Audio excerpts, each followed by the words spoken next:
పొట్టేల శిరీష యాదవ్, మాజీ చైర్పర్సన్, రాష్ట్ర సంగీత అకాడమీ. మా సైదాపురం మండలంలో ఉన్న క్వార్జ్ గనులన్నింటినీ కూడా స్వాధీనం చేసుకోవాలన్న వేమిరెడ్డి ప్రభాకర్ రెడ్డి గారి ఆలోచన వల్లనే గత 7 నెలలుగా మా సైదాపురం మండలంలోని మైకా గనులన్నింటినీ కూడా మూతపడి ఉన్నాయి. మా ఒక్క సైదాపురం మండలంలోనే 60 మైకా గనులు మూతపడ్డాయి.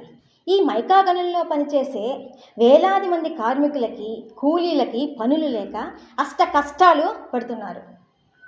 గతంలో క్వార్జ్ గనుల్లో రాయి కొట్టడానికి వెళ్తే లేదా రాయిని గ్రేడింగ్ చేయడానికి వెళ్తే రోజుకి 800 నుంచి 1000 రూపాయల వరకు కూలీ గిట్టుబాటు అయ్యేది.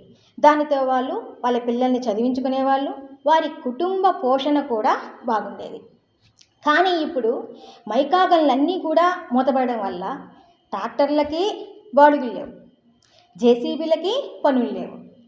వాటికి ఈఎంఐలు కట్టుకోలేక వేలాది మంది కుటుంబాలు రోడ్డున పడ్డాయి. గత 7 నెలలుగా మా సైదాపురం మండలంలో మైకా గనులన్నీ మూసేశారు.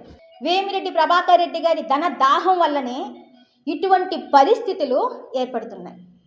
వేల కోట్ల ఆస్తి ఉన్నా సరే వేమిరెడ్డి ప్రభాకర్ రెడ్డి గారికి ధనదాహం తీరడం లేదు. ఖచ్చితంగా వేలాది మంది కార్మికుల, కూలీల ఉసిరి మీకు ఖచ్చితంగా తగులుతుంది. వేమిరెడ్డి ప్రభాకర్ రెడ్డి గారు మైన్ల ఓనర్లందరినీ పిలిచి, మీ మైన్లు మూతపడడానికి నాకు ఎటువంటి సంబంధం లేదని చెప్తున్నారు.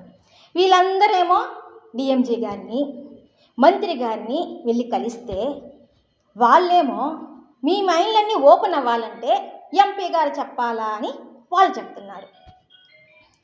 నిజంగా ఈ మైనింగ్ మాఫియా వెనుక మీరు ఉండకపోతే మీ అనుచరుడు బెట్టింగ్ రాయుడు మా సైదాపురం మండలంలో ఆఫీస్ ఎందుకు కడుతున్నారు, మైనింగ్ యార్డ్లని ఎందుకు ఏర్పాటు చేస్తున్నారో మీరే సమాధానం చెప్పాలా.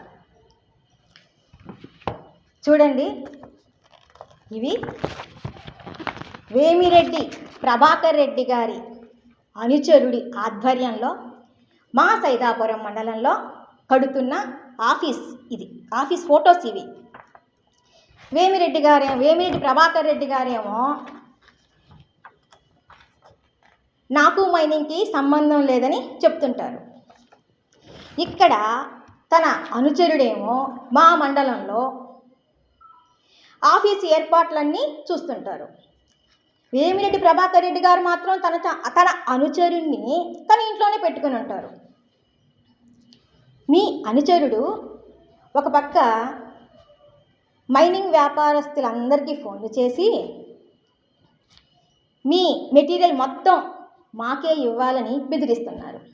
మీరేమో నేను ఫ్యాక్టరీ కట్టాలనుకుంటున్నానని మీరు చెప్తుంటారు.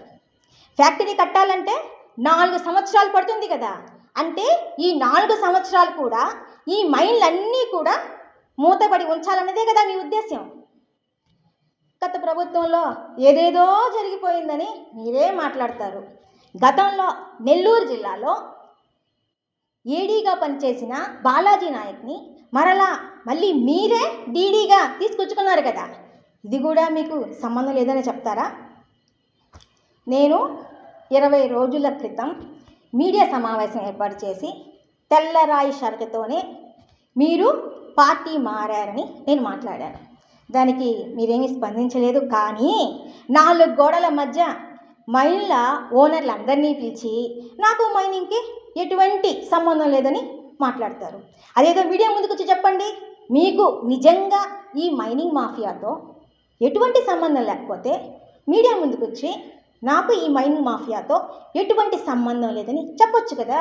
మీ ఆవిడ గారేమో తిరుమల తిరుపతి దేవస్థాన కమిటీలో మెంబర్గా ఉన్నారు. మీరేమో ఇక్కడ వేలాది మంది కూలీలకు ఉపాధి లేకుండా చేస్తున్నారు. ఇది ఎంతవరకు సమంజసం? కొన్ని రోజుల్లో సంక్రాంతి పండుగ వస్తూ ఉంది.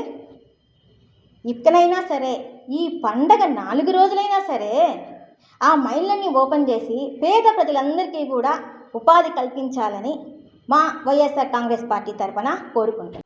ఎవరైతే మా సైదాపురం మండలంలో క్వార్జిని దోచుకున్నారో దోపిడీ చేశారో వారి మైండ్ల వరకే ఓపెన్ చేయించాలని మీరు ప్రయత్నిస్తున్నారు. ఇది కరెక్ట్ కాదు.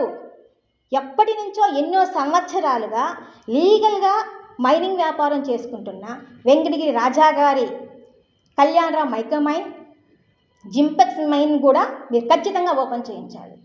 ఓపెన్ చేయించి అందరికీ కూడా ఉపాధి కల్పించాలి.